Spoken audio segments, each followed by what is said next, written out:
Hello students, आज हम करेंगे इलस्ट्रेशन नंबर 29। उससे पहले हमें ये समझना है कि जो फॉरफिटेड शेयर्स का बैलेंस होगा उसे हम बैलेंस शीट में कैसे शो करेंगे। ठीक है, तो यहाँ बताया इन्होंने कि balance in forfeited share account is shown in notes to account, कि जो बैलेंस बचेगा हमारा फॉरफिटेड शेयर्स अकाउंट में इसे हम नोट्स टू अकाउंट में तो शो करेंगे। कैसे? As a last entry. इसका मतलब जब हम subscribed and fully paid up share लिखेंगे, उसके बाद हम लिखेंगे subscribed but not fully paid up share, फिर जो थर्ड आएगा वो आएगा हमारा बैलेंसेज फॉरफिटेड शेयर अकाउंट। इसका मतलब ये है कि फॉरफिटेड शेयर अकाउंट के बैलेंस को ना तो हम subscribed and fully paid up के अंदर लिख सकते हैं, ना ही हम इसे subscribed but not fully paid up capital के अंदर लिखेंगे। इसे हम अलग से सेपरेटली एज अ मतलब एज एन इंडिविजुअल आइटम हम इसे शो करेंगे अपनी शेयर कैपिटल में। ठीक है, इस क्वेश्चन को जब हम करेंगे तब इस क्वेश्चन में हम ये भी देखेंगे कि फॉरफिटेड शेयर अकाउंट को कैसे हम बैलेंस शीट में शो करेंगे। ठीक है, ए लिमिटेड एक कंपनी है जो इशू करती है 10,000 इक्विटी शेयर और एक शेयर का प्राइस है ₹100। ठीक है, कंपनी डिमांड करती है कि एप्लीकेशन और अलॉटमेंट मुझे एक साथ दे दो, मतलब ये जॉइंट अलॉटमेंट का केस हो गया। ठीक है, और डिमांड करती है ₹50। फर्स्ट कॉल पे कंपनी डिमांड करती है ₹25। सेकंड एंड फाइनल कॉल पे डिमांड करती है 25। ओके, अब इन्होंने बताया कि members holding 400 shares did not पे द सेकंड कॉल, कि कुछ मेंबर्स है जिनके पास 400 शेयर्स है, उन्होंने सेकंड कॉल पे नहीं की है। And the shares are duly forfeited, और फिर हमने उनके शेयर्स फॉरफिट कर लिए। उसके बाद 300 of which are re issued as fully paid up at ₹80 per share. फिर हमने क्या किया, जो ये 400 शेयर फॉरफिट किए थे इसमें से 300 शेयर्स को री इशू कर दिया, कितने में? ₹80 per share as fully paid.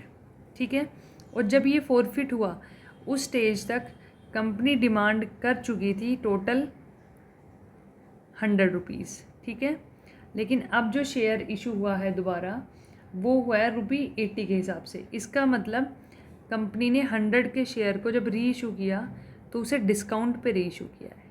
ठीक है, हमें जर्नल एंट्री पास करनी है और share capital and forfeited share account बनाना है कंपनी की बुक्स में। ये आपका क्वेश्चन गिवन है। ठीक है, अब शुरू करते हैं। सबसे पहले हम अपनी शेयर एप्लीकेशन और अलॉटमेंट मनी को रिसीव करने के लिए एंट्री करेंगे। तो यहाँ पे मैं बैंक अकाउंट को डेबिट करूँगी, किससे? To equity share application and allotment account.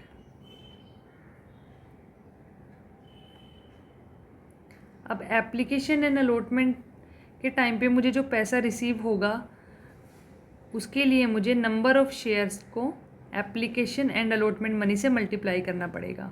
ठीक है, तो हमारे पास आएगा टोटल 5 लाख रुपीज़। नरेशन आप इसकी लिख सकते हैं, सिंपल है, application and allotment money received. ठीक है, अब चलते अपनी नेक्स्ट एंट्री पे, वो होगी equity share application and allotment money को ट्रांसफ़र करने की शेयर कैपिटल में। ठीक है, तो मैंने यहाँ पर equity share application and allotment account को डेबिट किया है और इक्विटी शेयर कैपिटल अकाउंट को क्रेडिट कर दिया है। ठीक है, अमाउंट आपकी रहेगी 5 लाख। नरेशन आप इसकी लिख सकते हैं, application and allotment money transferred. ठीक है, उसके बाद जो थर्ड एंट्री होगी वो होगी मेरी फर्स्ट कॉल को ड्यू करने के लिए। तो मैं यहाँ पे लिखूँगी equity share first call account debit to equity share capital account. अब हम यहाँ पे क्या करेंगे, अपने 10,000 शेयर पे फर्स्ट कॉल को ड्यू करेंगे। तो हमारे पास 10,000 शेयर है और हमारे पास फर्स्ट कॉल का अमाउंट है ₹25 पर शेयर। तो टोटल 10,000 इंटू 25 होगा हमारे पास 2,50,000, मतलब 2,50,000 मैंने ड्यू किया है अपनी एज अ फर्स्ट कॉल। ठीक है, अब मैं एंट्री करूँगी फर्स्ट कॉल को रिसीव करने के लिए। तो मेरे पास जो एंट्री होगी वो हो जाएगी bank account debit to equity share first call account. अब जब हम बैंक अकाउंट में पैसा रिसीव करेंगे उस टाइम हमें एक चीज़ याद रखनी है कि पहले हम जाके अपने एडजस्टमेंट देखेंगे, क्या कोई ऐसा शेयर होल्डर है जिसने फ़र्स्ट कॉल पे नहीं की। तो यहाँ पे लिखा है member holding 400 share did not पे द सेकंड कॉल। बस सेकंड कॉल ये जो हमें रिसीव नहीं हुई 400 शेयर्स पे, इसका मतलब फ़र्स्ट कॉल तो फुली पेड है। तो यहाँ पर मैंने 2,50,000 अपनी फ़र्स्ट कॉल मनी रिसीव कर ली है। ठीक है, यहाँ पे नरेशन आप लिख सकते हैं share second call money received. उसके बाद हम जो एंट्री करेंगे वो करेंगे अपनी फाइनल कॉल को ड्यू करने के लिए। तो मैं यहाँ लिखूँगी equity share final call second and final call. ठीक है, equity share second and final call account debit to equity share capital account. अब फाइनल कॉल मुझे ड्यू करनी है अपने 10,000 शेयर्स पे, और फाइनल कॉल मनी का अमाउंट दिया हुआ है ₹25 पर शेयर। इसका मतलब ये हुआ कि टोटल हमें 2,50,000 second and final call due करनी है।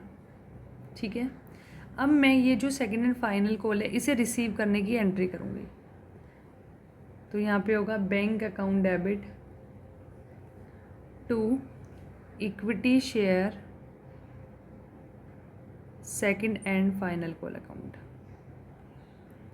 अब हमें ये ध्यान रखना है क्या हमें पूरा पैसा मिल गया सेकंड एंड फाइनल कॉल पे।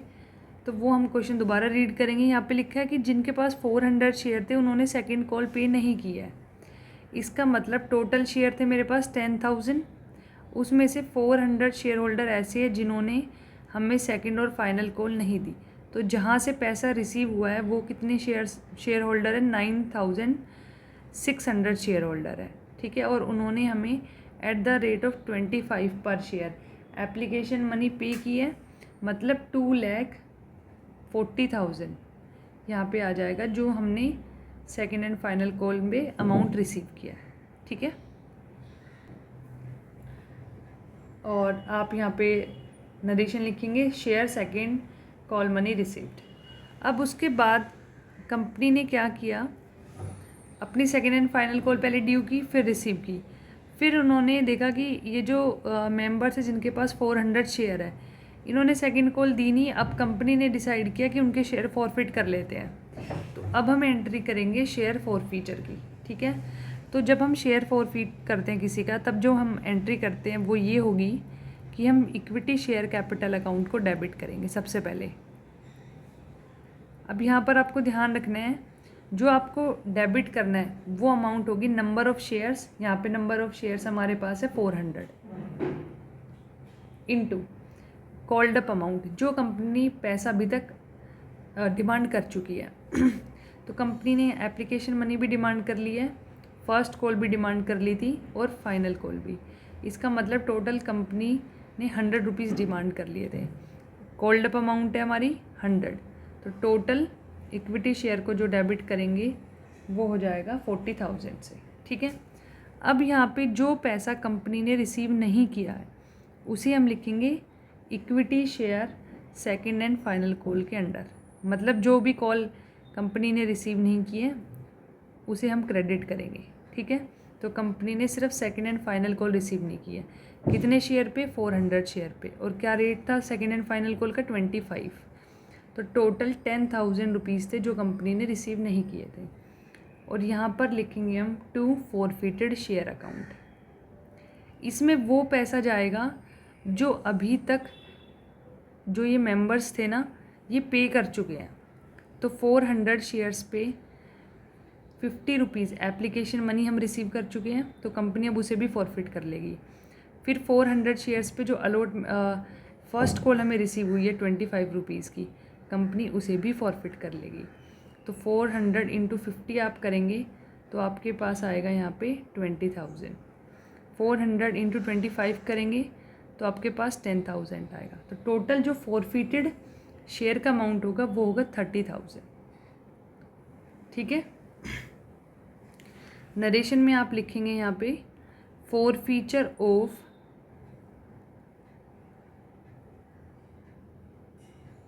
$400 शेयर्स।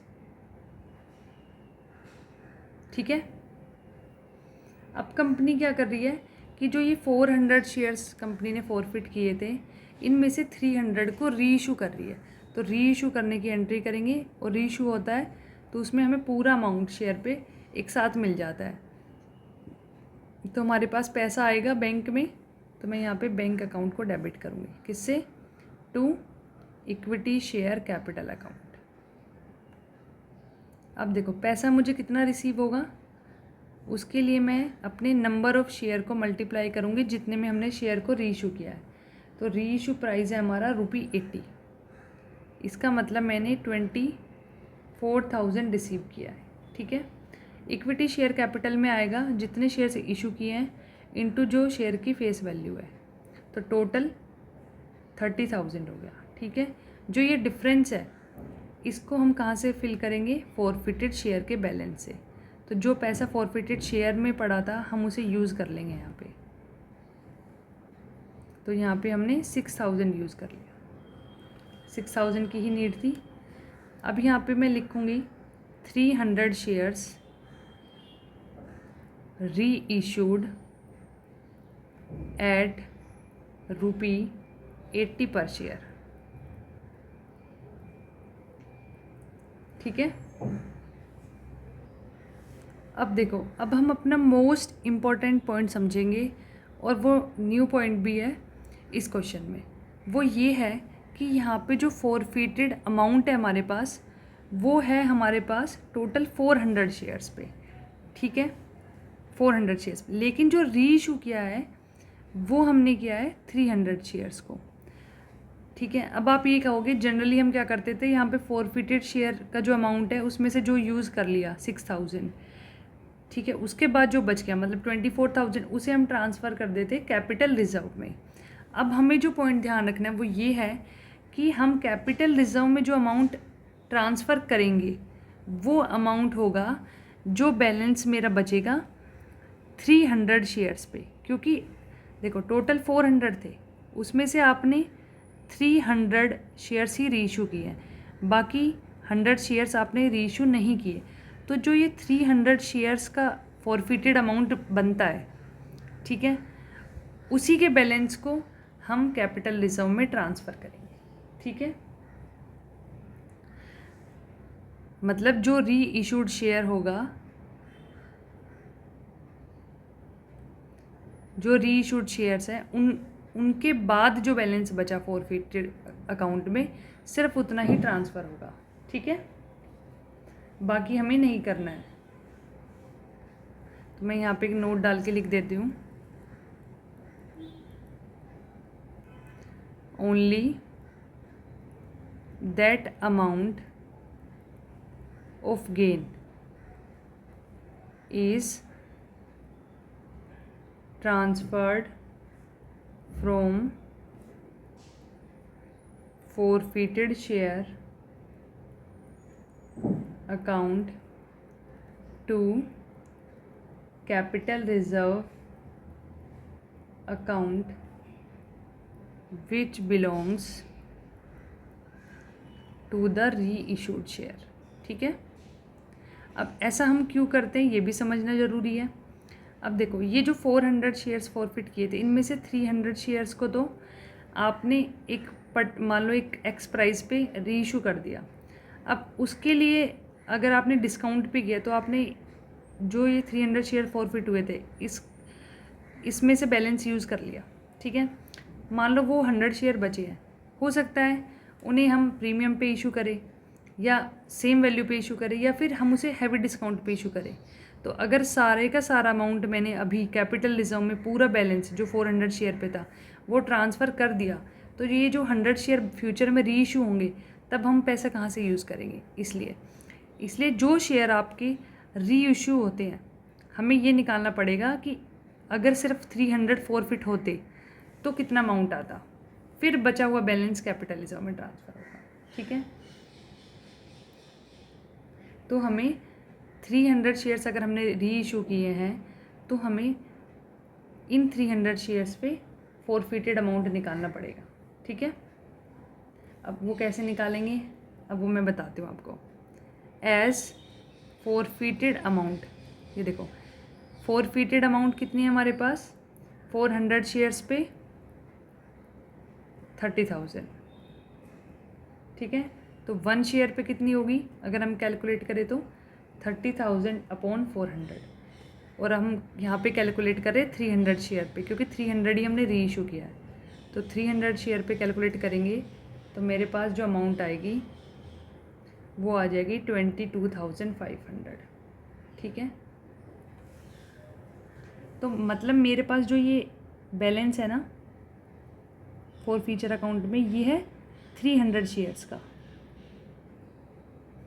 और यहाँ पे जो ये 30,000 का बैलेंस है ये है 400 शेयर्स का।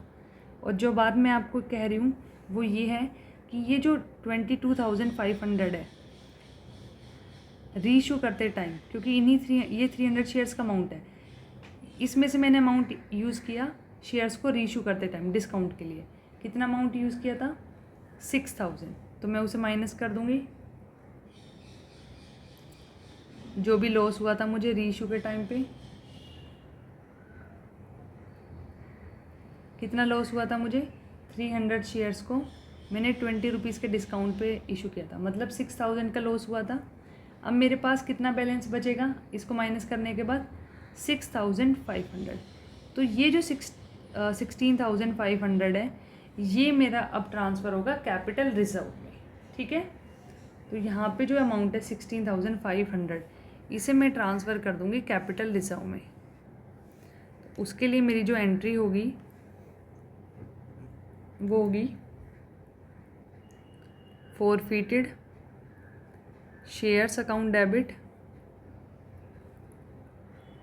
To capital reserve account.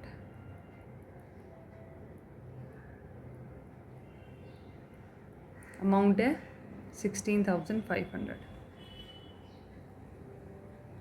ठीक है,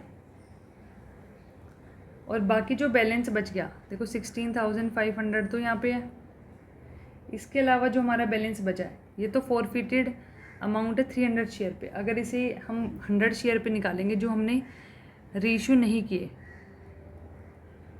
नोट रीइशूड, तो वो कितना होगा, 400 शेयर पे अमाउंट था 30,000, तो 1 पे होगा 30,000 अपॉन 400, और 100 पे 100 के लिए हम मल्टीप्लाई कर देंगे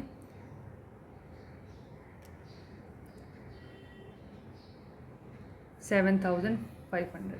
तो जो शेयर्स री इशू नहीं हुए उसका जो फॉरफिटेड अमाउंट है उसे कैपिटल रिजर्व में ट्रांसफ़र नहीं करना है। ठीक है, तो जो ट्रांसफ़र करना है वो है 16,500। नरेशन में भी मैं लिख दूँगी यहाँ पे, gain on re issue of 300 shares transfer to capital reserve.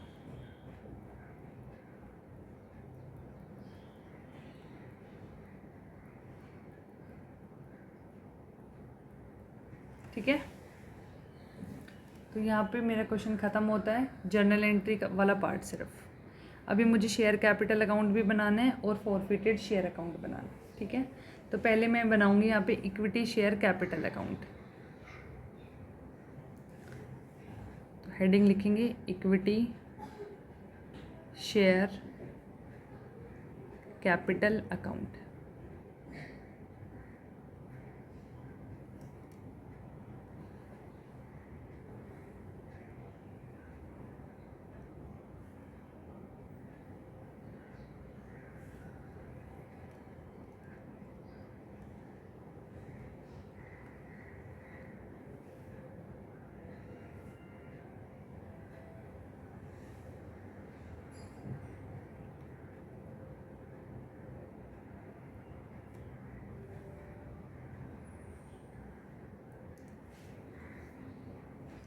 ठीक है, अब हम देखेंगे हमारा ये एक तरीके से लेजर अकाउंट ही है। तो जर्नल को रेफ़र करेंगे। तो सबसे पहले इक्विटी शेयर कैपिटल हमारा यहाँ पे क्रेडिट हुआ है किससे, equity share application and allotment से। तो हम यहाँ पे इक्विटी शेयर कैपिटल को क्रेडिट करेंगे किस चीज़ से, किस अकाउंट से क्रेडिट होगा, वो होगा equity share application and allotment account. Amount आएगी 5 लाख। फिर उसके बाद इक्विटी शेयर कैपिटल अकाउंट को हम क्रेडिट करेंगे इक्विटी शेयर फर्स्ट कॉल से।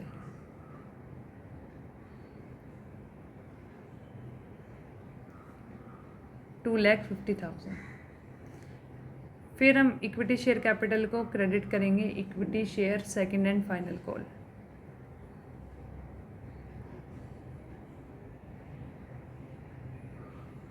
अमाउंट है 2,50,000। ठीक है। तो ये जो 3 मैंने अभी क्रेडिट साइड लिखे हैं आइटम्स, वो ये वाले हैं।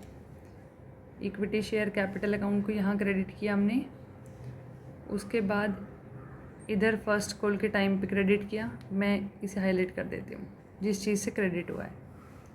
ठीक है। फिर equity share second and final call के टाइम पे क्रेडिट हुआ। उसके बाद हुआ ये क्रेडिट हमारा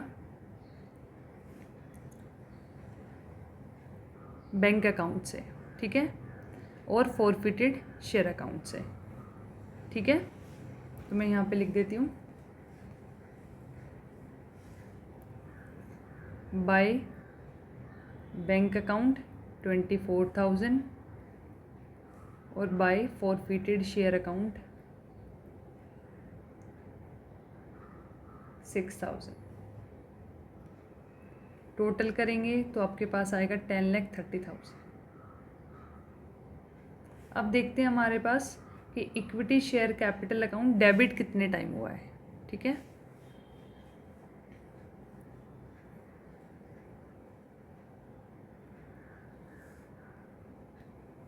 ये देखो यहाँ पे equity share capital account debit हुआ है किससे, equity share second and final call से। ठीक है। तो इक्विटी शेयर कैपिटल को मैंने डेबिट किया था शेयर फॉर फीचर के टाइम पे, तो अब डेबिट कर देते हैं इसे चल के। तो यहाँ लिखेंगे हम equity share second and final call account. Amount आएगी 10,000। फिर हमने फॉर फीचर अकाउंट से डेबिट किया था, तो यहाँ पे फॉरफिटेड शेयर्स अकाउंट लिखेंगे। मतलब सिंपल आपको लेजर बनाना है इसका। ठीक है। बस 2 ही आइटम है। अब इन्हें बैलेंस करेंगे तो बैलेंस जो आएगा वो होगा हमारा 9,90,000।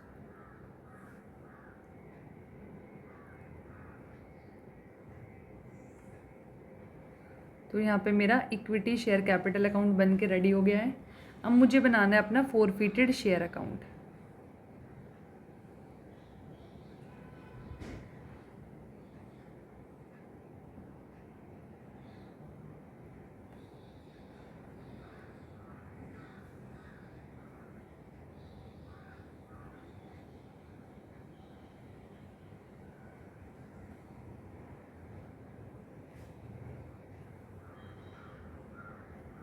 ठीक है। तो ये मेरा फॉर्मेट बन रहा है।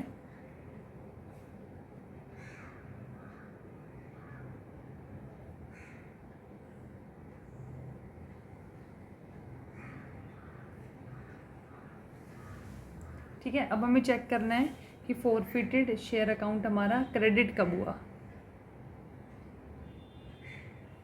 यहाँ देखो क्रेडिट हो रहा है किस आइटम से, इक्विटी शेयर कैपिटल अकाउंट से। ठीक है। तो मैं यहाँ लिखूँगी by equity share capital account. Amount है 30,000। ठीक है। फिर यहाँ पे मैं लिखूँगी जब मेरा फॉरफिटेड शेयर अकाउंट डेबिट हुआ था री इशू के टाइम पे इधर। ठीक है। किस वजह से, इक्विटी शेयर कैपिटल अकाउंट के अगेंस्ट।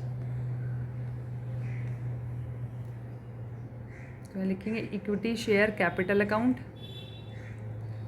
उसके बाद दोबारा हमारा अकाउंट डेबिट हुआ था जब हमने बैलेंस को ट्रांसफ़र किया था कैपिटल रिजर्व में। तो इधर कैपिटल रिजर्व अकाउंट लिखेंगे। अमाउंट है 16,500। अब देखेंगे बैलेंस कितना बचता है। क्रेडिट साइड का टोटल है 30,000। 30,000 में से आप ये 16,500 और 6,000 को माइनस करेंगे तो आपके पास बैलेंस आएगा 7,500। अब देखो, एक तो ये तरीका था कि आपने फॉरफिटेड शेयर अकाउंट बनाया और ये बैलेंस फाइंड आउट कर लिया, ठीक है। दूसरा ये था कि भाई फॉरफिटेड शेयर में जो बैलेंस अभी बचा है वो 100 शेयर्स पे तो बचा है अभी, जो रीइश्यू नहीं हुए हैं, तो यहाँ से भी हम निकाल सकते हैं, ठीक है। That's all for the class. तो ये हो गया हमारा क्वेश्चन नंबर 29 कंप्लीट। अगर आपको कोई डाउट है आप प्लीज़ कमेंट सेक्शन में पूछ लेना। Thank you.